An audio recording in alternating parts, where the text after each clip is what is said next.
The Galactic Council chamber buzzed with nervous energy as representatives from 12 different species gathered around the massive holographic display. Admiral Zektar of the Vorthak Empire stood at the center, his forearms gesturing dramatically at the rotating image of a small blue planet. Honored delegates, his voice carried the weight of authority that had conquered 17 star systems. We face an unprecedented situation. The humans of Earth have been admitted to our council despite being primitive. Murmurs rippled through the assembled aliens.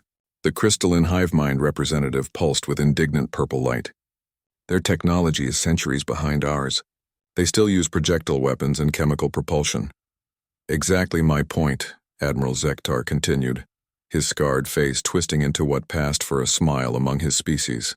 The council made this decision based on some misguided notion of potential and diversity. But now we have a real crisis, and these humans want to contribute their military forces. The crisis in question was the Devourers, a mechanical plague that had appeared at the galaxy's edge 6 months ago. These self-replicating machines consumed entire planets, turning matter into more of themselves. They had already claimed 14 worlds, and conventional weapons seemed useless against their adaptive technology. The humans claim their soldiers can help, sneered Counselor Thys of the Reptilian Dominion, her forked tongue flicking nervously. What could these soft, short-lived creatures possibly offer? They die if their planet gets too hot or too cold. They need to breathe a specific mixture of gases. They're made of water and break if you drop them. Admiral Zektar pulled up tactical displays showing the devastating defeats the Galactic Defense Force had suffered. Energy weapons that could level mountains barely scratched the Devourers' hulls. Plasma cannons that melted starship armor were absorbed and converted into more enemy units. Force fields that could stop asteroids were bypassed like they didn't exist. In 3 engagements, we've lost 47 capital ships and over 200,000 of our finest warriors, he announced grimly. The Devourers adapt to every weapon we use. They learn from every attack pattern. They grow stronger with each victory. The hologram shifted to show the latest intelligence reports. The Devourer fleet was moving toward the populated Centauri system, where 12 billion beings lived across 4 planets. At their current rate of advancement, they would arrive in 18 days. The human ambassador insists their Marines can make a difference. Admiral Zektar's tone dripped with disdain. They want to deploy ground forces. Ground forces! Against an enemy that turns entire planets into raw materials. They don't seem to understand that by the time you can land troops, there's no planet left to land on. Elder Soth of the Ancient Collective, whose species had achieved spaceflight before most others had evolved past single-celled organisms, spoke in his creaky voice. Perhaps we should hear what they propose. Their species may be young, but they've survived on a remarkably hostile world. Their planet has extreme weather, dangerous predators, and they've somehow thrived in environments that would kill most of us within minutes. Survived. Yes, Admiral Zektar acknowledged, but that doesn't make them warriors. Look at their equipment specifications. The display showed images of human military gear, kinetic weapons firing small metal projectiles, vehicles that require wheels to move across surfaces, personal armor that can't even stop their own primitive bullets consistently. The insectoid swarm queen clicked her mandibles in what might have been laughter. Their largest tanks are smaller than our personal reconnaissance drones. Their aircraft can't even leave their atmosphere without massive support systems. And yet, Elder Soth observed quietly, they've been fighting wars continuously for their entire recorded history. Most species develop spaceflight and then abandon large-scale conflict. Humans mastered warfare first, then reached for the stars. Admiral Zektar dismissed this with a wave of his upper arms.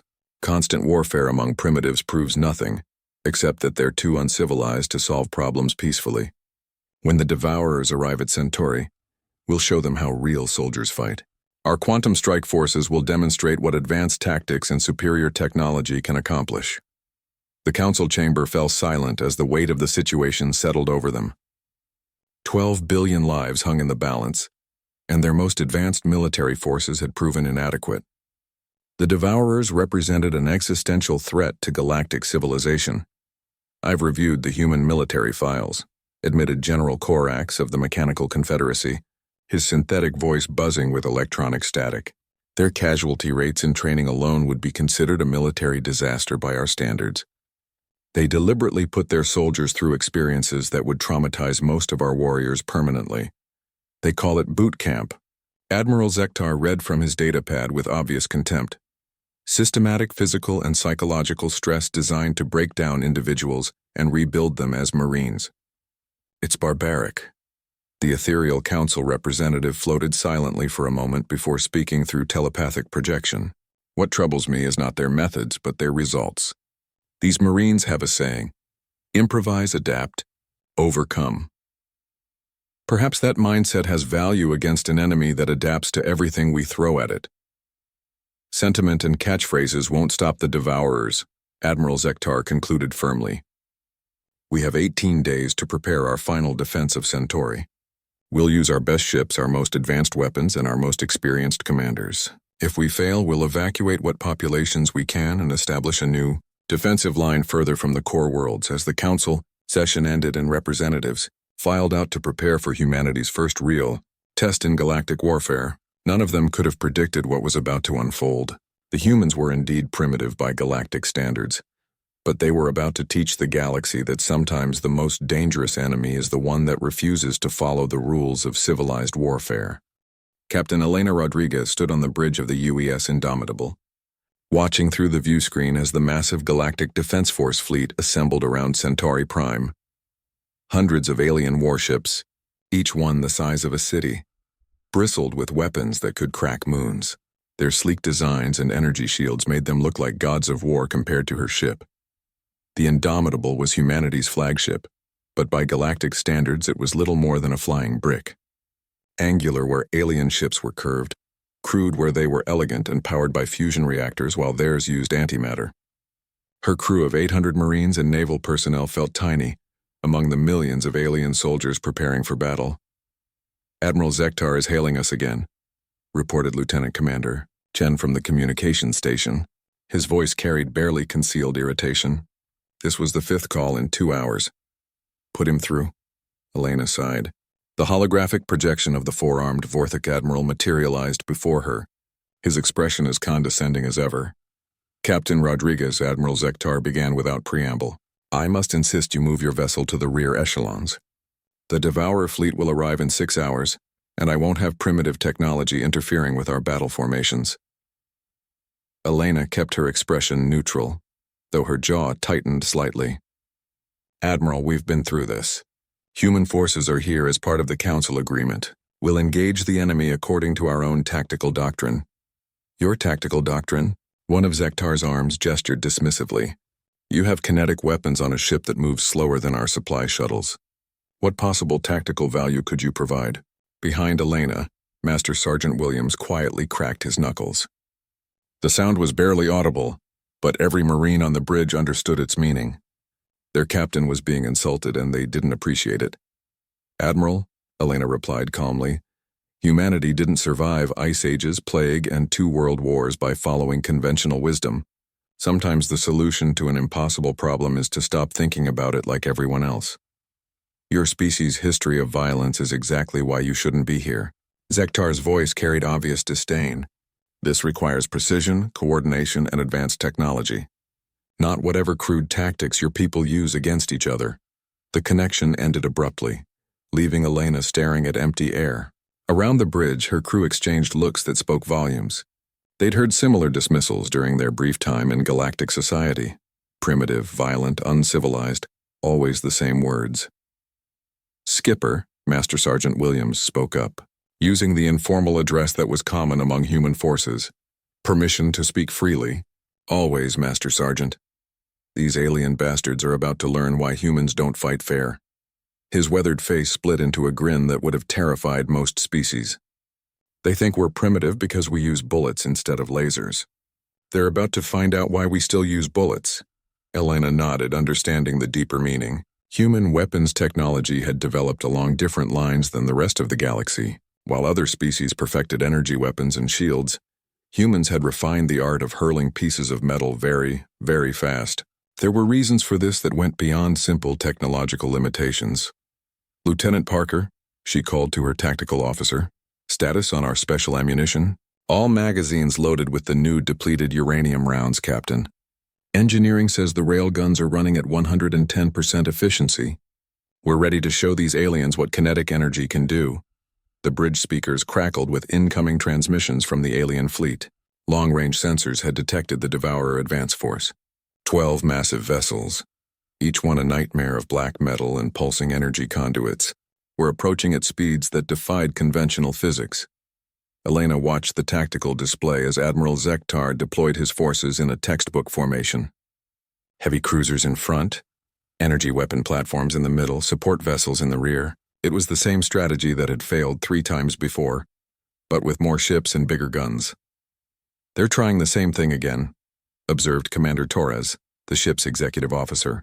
"Energy weapons, plasma torpedoes, and force fields. The Devourers adapted to all that months ago."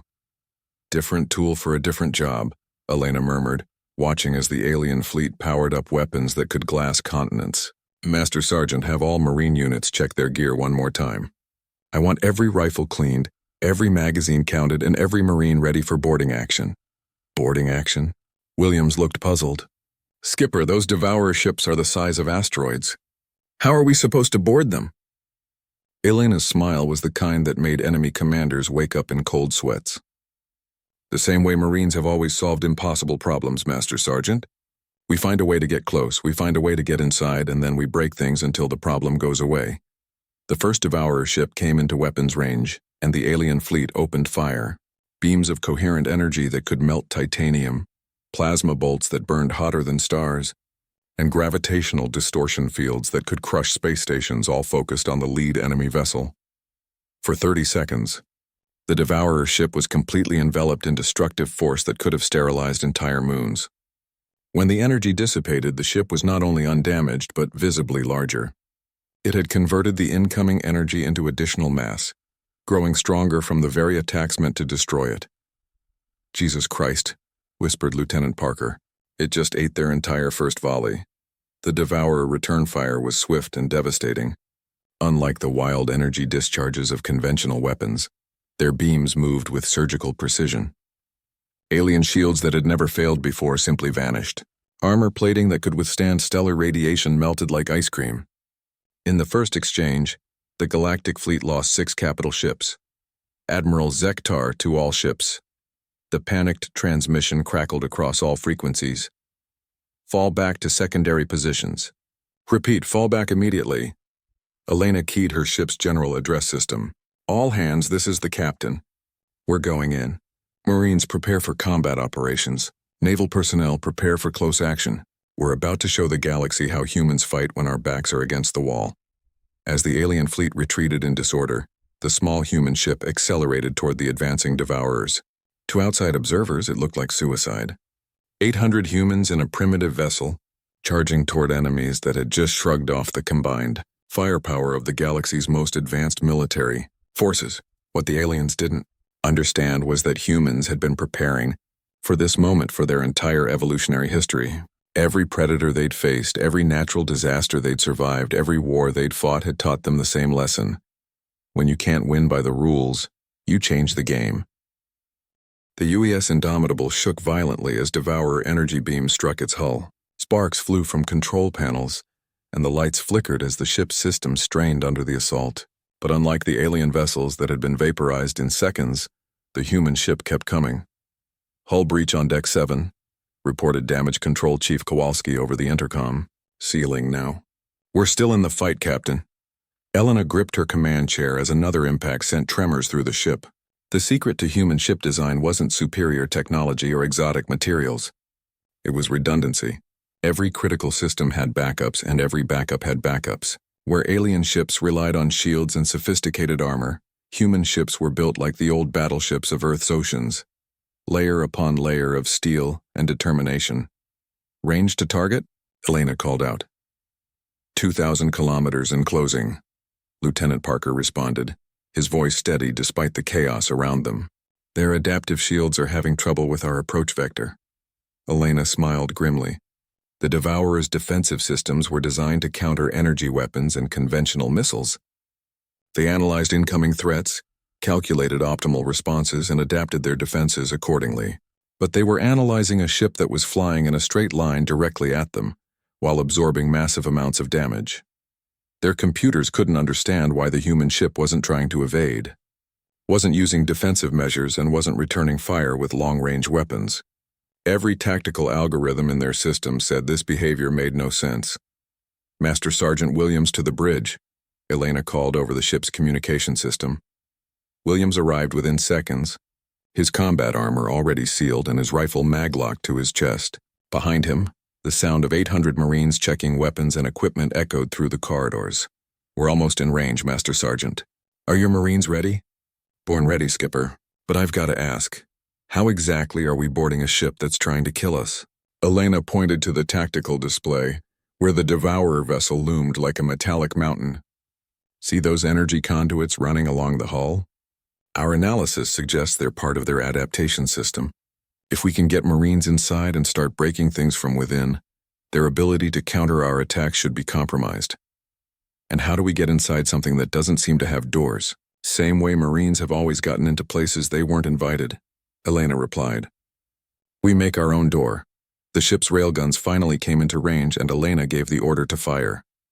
Unlike the energy weapons the aliens used, railguns fired solid projectiles at tremendous velocity. The depleted uranium rounds struck the Devourer hull with kinetic energy, equivalent to small nuclear weapons. The enemy ship's adaptive systems immediately began analyzing the impacts, trying to understand this new threat. But there was nothing to adapt to. They were just very hard pieces of metal moving very fast. Physics didn't negotiate. "Direct hits," Lieutenant Parker reported with satisfaction. "We've opened several hull breaches in their forward section." Master Sergeant launched the first assault wave. Williams keyed his radio. "Alpha Company, you're up. Remember your training and remember what we're fighting for." The Marines loaded into boarding pods, heavily armored capsules designed to punch through enemy hulls and deliver troops directly into hostile ships. It was a tactic so primitive that no galactic military had considered defending against it. Most species preferred to fight at long range with sophisticated weapons. Humans preferred to get close and personal. The first wave of boarding pods launched like bullets from the Indomitable's tubes. Each pod contained 8 Marines armed with weapons that would have seemed laughably primitive to any alien observer. Assault rifles firing chemical-propelled bullets, shotguns loaded with metal pellets, and explosives that worked through simple chemical reactions. But as the Marines punched through the Devourer hull and began their assault, the galaxy was about to learn why humans still used such primitive weapons. The Devourer's adaptive technology could counter energy weapons because energy behaved predictably. It could analyze plasma because plasma followed known physical laws. Bullets, however, were just pieces of metal moving fast. There was nothing to adapt to except the basic laws of physics, and those laws didn't change just because you were a highly advanced machine intelligence. Sergeant First Class Maria Santos was the first human to set foot inside a Devourer ship. Her boarding pod had punched through 3 layers of hull plating before coming to rest in what appeared to be some kind of processing chamber. The air was toxic to human life, but her suit's environmental systems handled that easily. "This is Alpha 1, she reported over the radio. "I'm inside and advancing. The interior looks like a factory floor. Lots of mechanical arms and processing equipment." Around her, the ship's systems were already trying to understand what had just happened. Sensors focused on her position, analyzing her equipment and trying to determine how to counter this new threat. The ship's AI was puzzled by the primitive nature of her weapons and armor. Santos raised her rifle and fired a 3-round burst into the nearest control panel. Sparks flew as the bullets shredded circuitry that had been designed to withstand energy weapons but not kinetic impacts. "Target neutralized," she reported, moving to the next objective. Throughout the ship, other Marine teams were doing the same thing. They moved through corridors with weapons raised, shooting anything that looked important. No sophisticated tactics, no advanced technology, just highly trained soldiers with simple weapons destroying everything they could find. The Devourer ship's AI was experiencing something it had never encountered before. Its adaptive systems kept trying to analyze the threat and develop countermeasures, but there was nothing to counter. The humans weren't using energy weapons that could be absorbed or redirected. They weren't using advanced technology that could be analyzed and copied. They were just breaking things. "Master Sergeant Williams to all teams," the radio crackled with the voice of the senior Marine. "Remember your demo training. If it looks important, shoot it. If it looks really important, blow it up. And if it starts glowing or making weird noises, shoot it until it stops. The simple brutality of the tactic was devastating. While the ship's systems tried to adapt to threats that didn't exist, Marines were systematically destroying critical infrastructure with weapons that were thousands of years old in concept. Back on the bridge of the Indomitable, Elena watched the tactical display with growing satisfaction. The Devourer ship was showing signs of system failures throughout its structure. Energy flow was becoming erratic and its adaptive shields were fluctuating. "It's working," Lieutenant Parker reported with amazement. "Their whole ship is starting to break down. Whatever our Marines are doing in there, it's causing cascading failures." Elena nodded. This was exactly what she'd hoped for. The Devourers were so advanced, so sophisticated, that they couldn't cope with something truly primitive. Their entire design philosophy was based on the assumption that their enemies would fight with comparable technology. Humans had stopped making that assumption thousands of years ago. Deep inside the Devourer ship, Corporal Jackson found himself face to face with something that made his blood run cold. The corridor had opened into a vast chamber filled with what could only be described as a mechanical brain.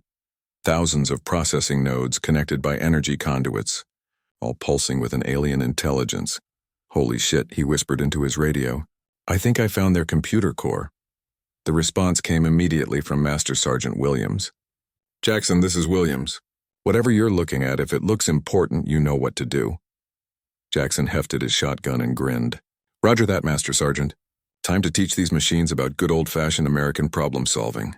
He opened fire, pumping round after round of high-explosive shells into the processing nodes. Each impact sent cascades of sparks and debris, flying as sophisticated quantum computers that had calculated faster than light. Travel were reduced to scrap metal by simple chemical explosives. The ship's AI was experiencing something unprecedented. Its consciousness was literally being shot to pieces by a primitive human with a weapon that worked by igniting gunpowder. Every destroyed node reduced its processing power, its ability to adapt, its very capacity for thought. For the first time in its existence, the Devourer ship felt something that could only be described as fear. Across the ship, similar scenes were playing out. Marines armed with nothing more sophisticated than rifles and grenades were systematically dismantling technology that represented millions of years of advancement. They moved through the corridors like a force of nature, unstoppable and utterly without mercy. Lance Corporal Kim had found what appeared to be the ship's power distribution center. Massive energy conduits ran along the walls, carrying power to weapon systems and adaptive shields. She pulled out a block of C4 explosive and set the timer for 30 seconds. "Fire in the hole," she called over the radio before taking cover behind a bulkhead. The explosion sent shockwaves through the entire ship.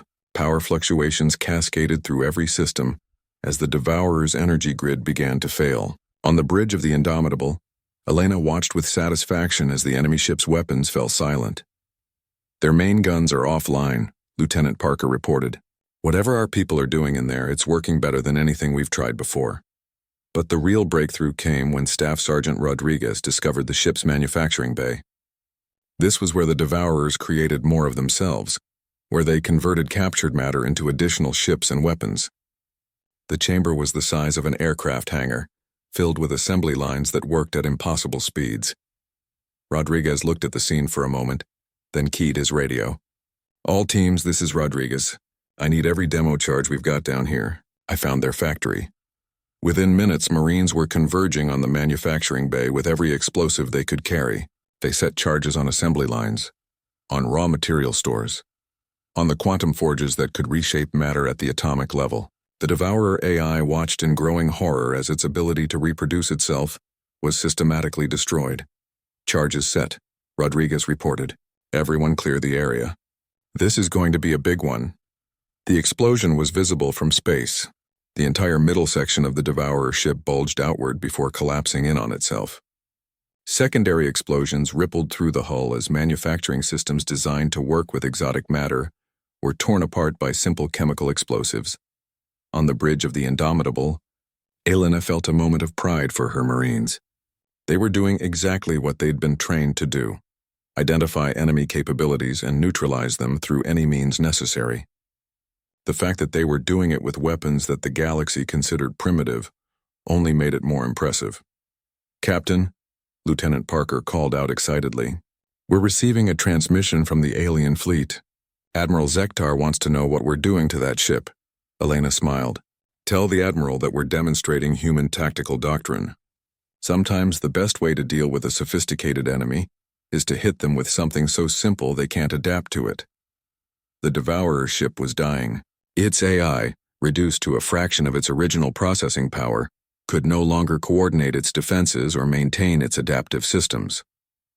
The humans inside had done more damage in 30 minutes than the entire galactic fleet had managed in 3 previous engagements. But the Marines weren't finished. Master Sergeant Williams had been moving toward what his tactical display indicated was the ship's command center. If they could capture or destroy the central AI, the entire ship would be nothing more than a floating hulk. He found the command center behind layers of security that had been designed to stop energy weapons and electronic warfare. They hadn't been designed to stop a master sergeant with 40 years of experience in a demolition charge. The blast door, which could have withstood bombardment from capital ship weapons, was reduced to twisted metal by a simple shaped charge. Williams stepped through the smoking ruins and found himself facing the heart of the Devourer intelligence.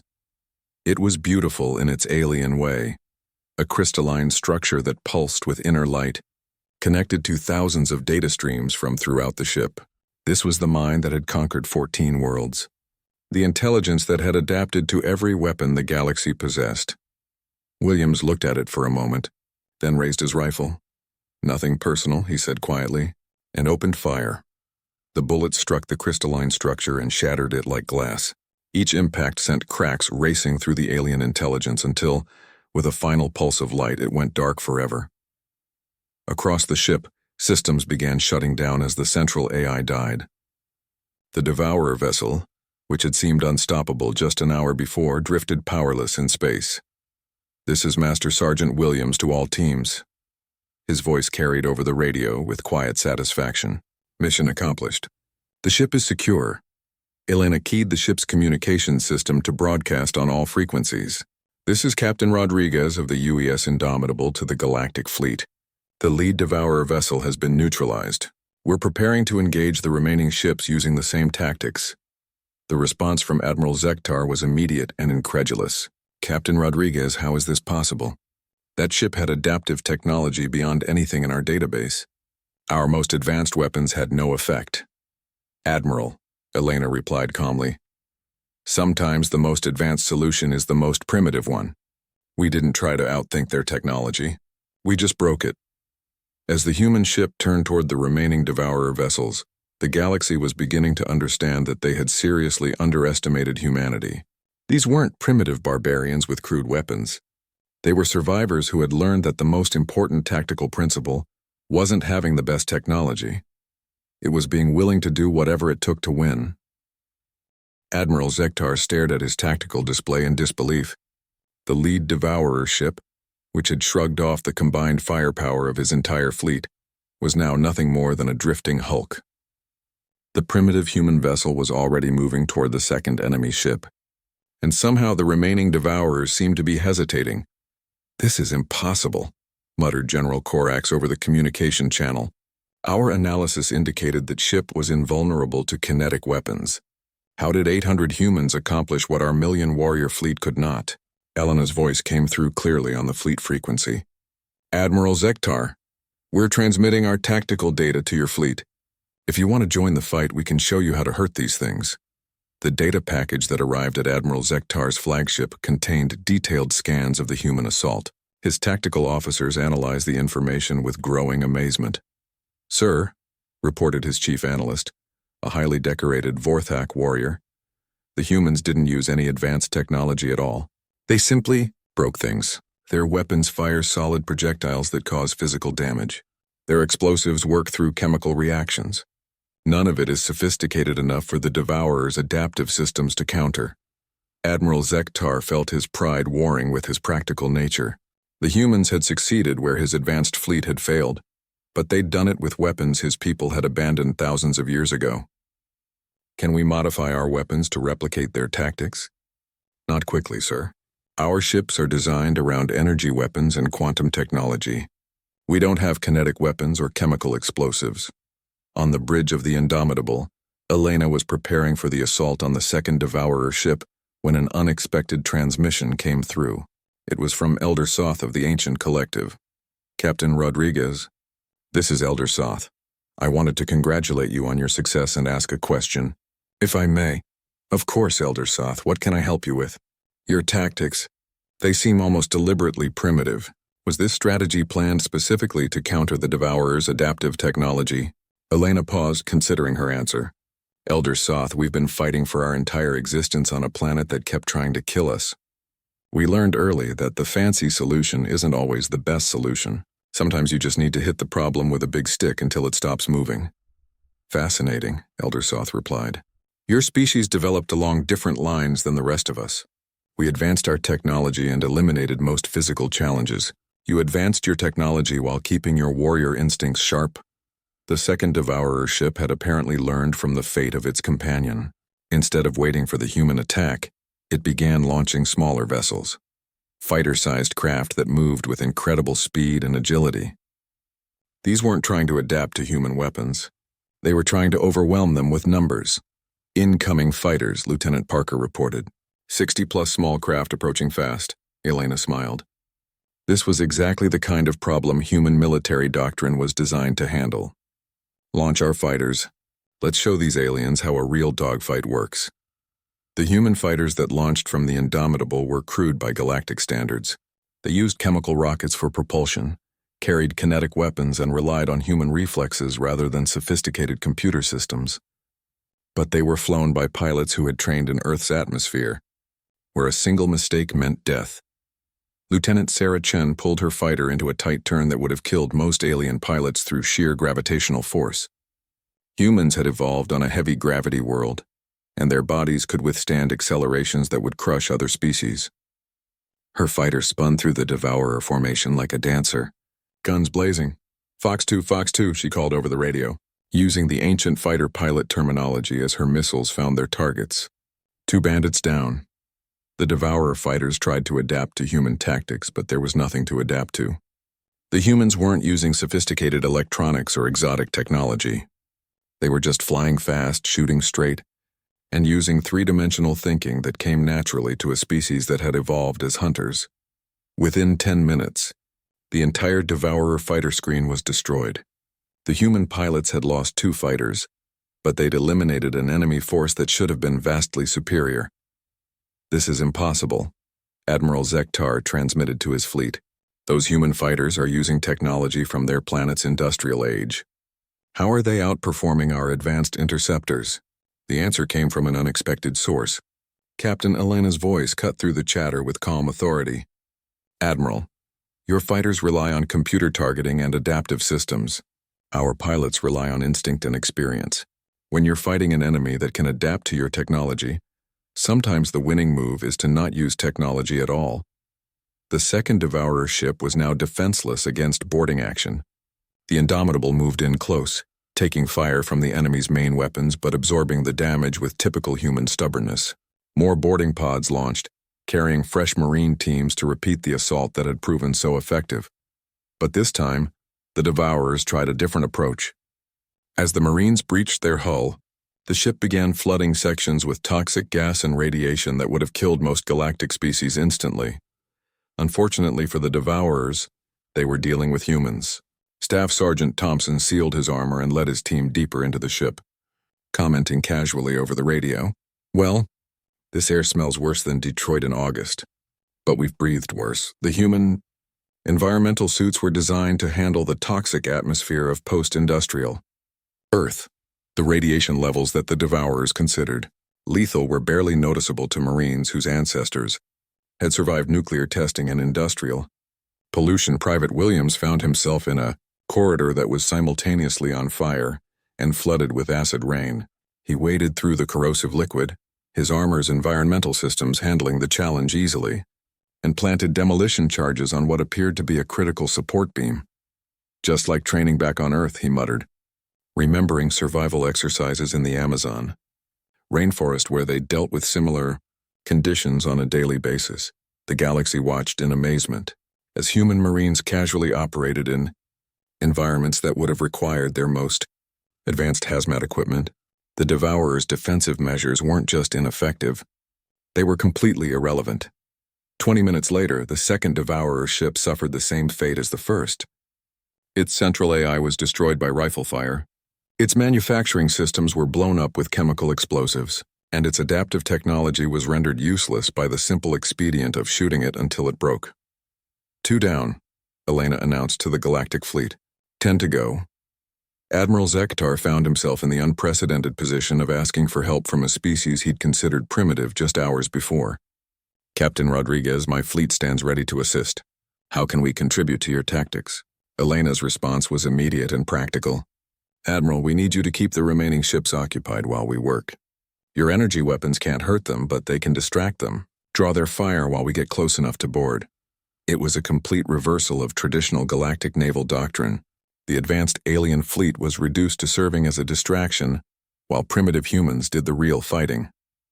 But as the third Devourer ship exploded under the assault of Marines armed with rifles and grenades, Admiral Zektar began to understand that primitive might not mean what he'd thought it meant. The galaxy was learning that sometimes the most advanced civilization wasn't the one with the best technology. Sometimes it was the one that remembered how to fight dirty when everything else failed. The remaining 9 Devourer ships had learned from watching their companions die. They'd stopped trying to adapt their technology to counter human weapons, and instead began working together in ways the galaxy had never seen before. They formed a defensive formation, overlapping their fields of fire and supporting each other's systems. They're learning, observed Lieutenant Parker as he studied the tactical display. The surviving ships are coordinating their defenses. Elena nodded grimly. Good. That means they're scared. Scared enemies make mistakes.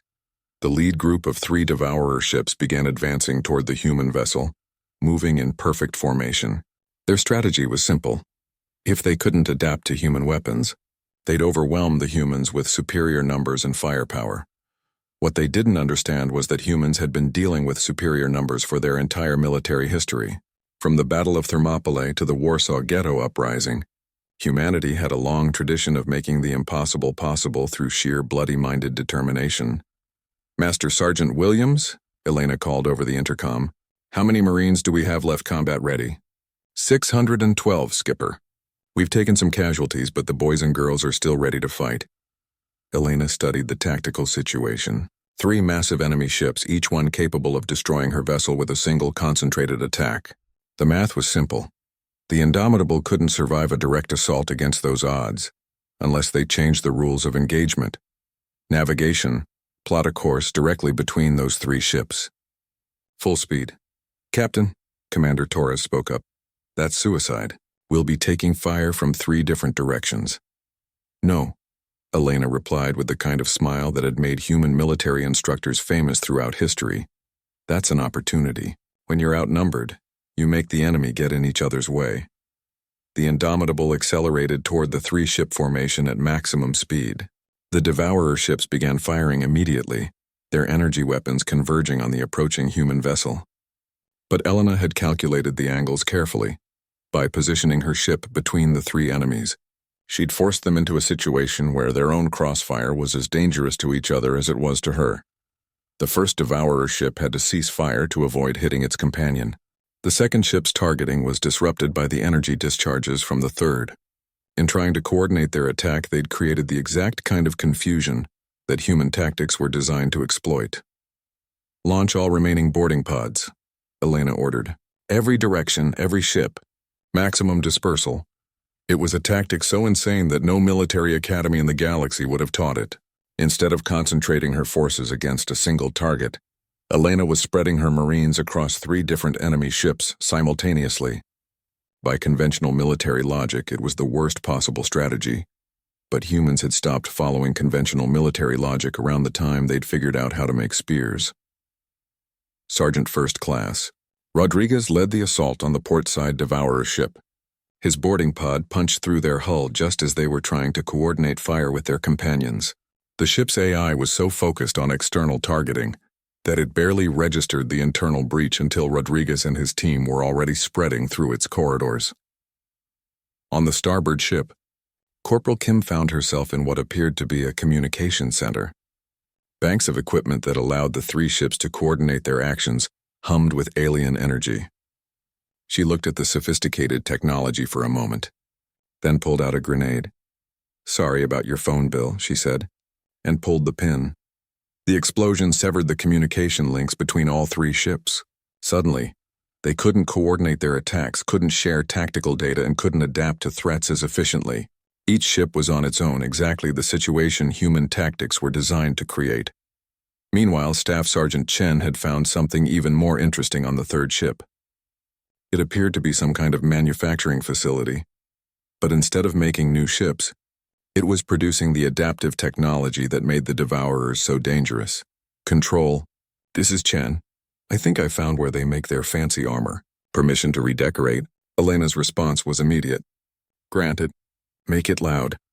The series of explosions that followed could be seen from the other ships.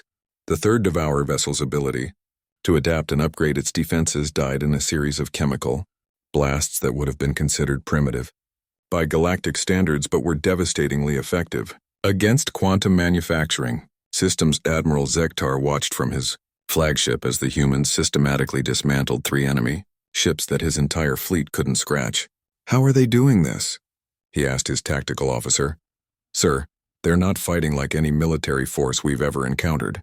They don't follow standard doctrine, they don't use conventional tactics, and they don't seem to care about military protocol. They just attack everything." "It's working," Elder Soth observed over the communication channel. "Their approach is so fundamentally different from ours that the Devourers can't predict or counter it." The truth was even simpler than that. Human military doctrine had been shaped by thousands of years of fighting other humans, opponents who could think, adapt, and change their tactics in real time. Every human soldier was trained to expect the unexpected, to improvise when plans failed, and to keep fighting even when victory seemed impossible. The Devourers, for all their technological sophistication, had never faced an enemy like that. Within an hour, all three ships were drifting hulks. Their central AIs had been destroyed by rifle fire, their manufacturing systems had been blown up with explosives, and their adaptive technology had been rendered useless by the simple expedient of shooting it until it stopped working.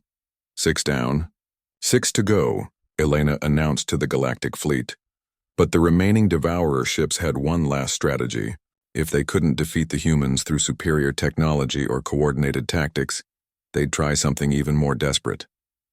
They began accelerating toward Centauri Prime itself, intending to begin the planetary consumption process before the humans could stop them. "They're making a run for the planet," Lieutenant Parker reported. "At their current speed, they'll reach atmospheric entry in 30 minutes. Elena studied the tactical display. 6 enemy ships all heading for a planet with 12 billion inhabitants. The Indomitable could maybe catch 1 or 2 of them before they reached their target, unless she did something that no reasonable military commander would ever consider. "All hands. This is the captain," she announced over the ship's communication system. "We're going to ram them." The bridge fell silent for a moment. Commander Torres was the first to speak. "Captain, that's suicide?" Elena finished. "Maybe. But those ships are heading for a planet full of civilians, and we're the only thing standing between them and 12 billion innocent people. That's what we signed up for."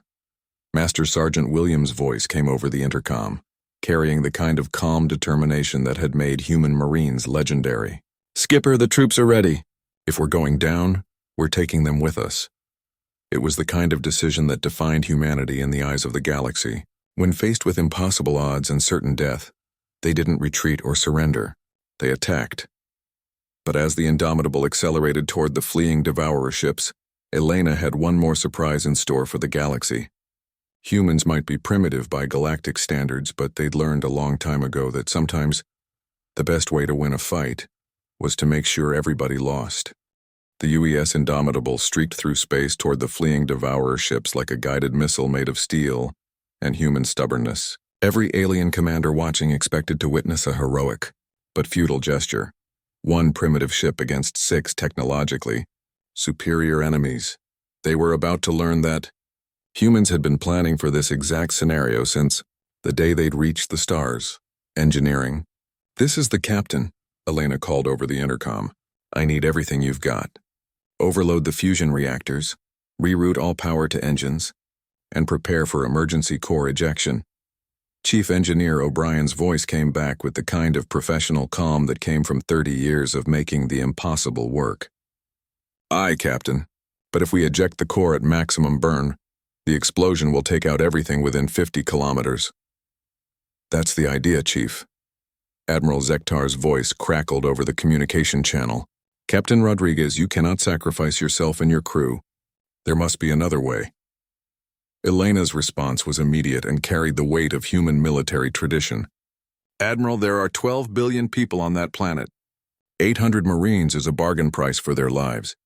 But as the Indomitable closed the distance to the nearest Devourer ship, Elena revealed the final piece of her strategy. All hands prepare for emergency evacuation. We're going to ram them, but we're not going down with the ship. The escape pods that launched from the Indomitable were unlike anything the galaxy had seen before. Instead of simple evacuation craft, they were essentially one-man boarding pods, each one carrying a fully armed Marine with enough firepower to continue the fight even after their ship was destroyed. It was a uniquely human solution. If you can't win the battle with your ship, turn your entire crew into individual weapons and keep fighting. The collision between the Indomitable and the lead Devourer ship was visible from 3 star systems away. The human vessel, its fusion core set to overload, struck the enemy ship amidships and detonated in a blast that could have cracked a small moon. The Devourer ship, for all its adaptive technology and sophisticated armor, simply ceased to exist. But the explosion had another effect that the aliens hadn't anticipated. The other 5 Devourer ships flying in close formation were caught in the blast radius. Their adaptive shields, designed to counter energy weapons and projectile impacts, had no protocols for dealing with a starship-sized nuclear explosion at point-blank range. 3 more ships were destroyed outright. The remaining 2 were crippled, their systems failing, and their hulls breached in dozens of places, and then the human escape pods reached them. Master. Sergeant Williams' pod punched through the hull of the first crippled ship like a bullet through paper. He emerged into a corridor filled with failing life support systems and confused alien technology, his rifle ready and his expression grim. Time to finish the job, he muttered, and began moving toward the ship's core. Throughout both damaged vessels, Marines were doing what Marines had always done: adapt, improvise, and overcome. They moved through corridors that were on fire, waded through compartments flooded with toxic chemicals, and systematically destroyed everything that looked important. The Devourer ship's central AIs, already damaged by the massive explosion, couldn't cope with the assault.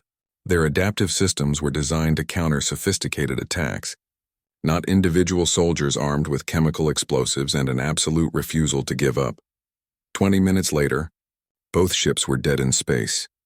The silence that followed was broken by Admiral Zektar's voice, filled with something that might have been awe.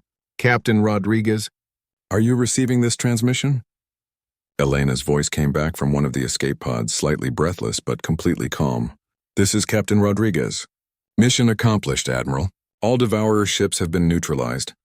Elder Soth was the first to respond. Captain, your species has just saved 12 billion lives using tactics that no military academy in the galaxy would teach. How do we classify what just happened here? Elena's answer would be quoted in military academies for the next 1,000 years. Elder Soth, you classify it as proof that sometimes the most advanced solution is knowing when to throw away the rulebook and just win the fight. In the days that followed, the galaxy struggled to understand what they had witnessed. The most sophisticated enemy they had ever encountered, equipped with technology that could adapt to any threat, had been defeated by 800 humans with kinetic weapons and chemical explosives. The official reports tried to explain it in terms of tactical innovation and strategic thinking. But the truth was simpler and more disturbing for the galaxy's military leaders. Humans didn't fight to demonstrate superior technology or prove their civilization's advancement. They fought to win by any means necessary, and they'd rather die than lose. Admiral Zektar found himself composing a report that would change galactic military doctrine forever. The human approach to warfare appears to be based on a fundamental assumption that their enemies will be stronger, better equipped, and more numerous. Their entire tactical philosophy is built around overcoming impossible odds through determination, creativity, and an apparent willingness to accept casualties that other species would consider unacceptable. But perhaps the most telling observation came from the crystalline hive mind, whose collective intelligence had watched the entire battle with growing fascination. These humans, their representative, pulsed in colors that conveyed deep thought. They do not fight like civilized beings. They fight like the universe itself taught them, with no rules, no mercy, and no limits except victory or death. The rescue ships that arrived to collect the human survivors found Marines still checking their weapons and asking when the next mission would begin. They'd just accomplished something the entire galaxy had thought impossible, and their primary concern was whether there were more enemies to fight. Captain Elena Rodriguez, floating in her escape pod among the wreckage of the greatest naval battle in galactic history, received a message from Earth Command. It was short and to the point in the traditional Marine fashion. Well done. Come home when you're ready. Semper Fi. The galaxy had learned something important that day.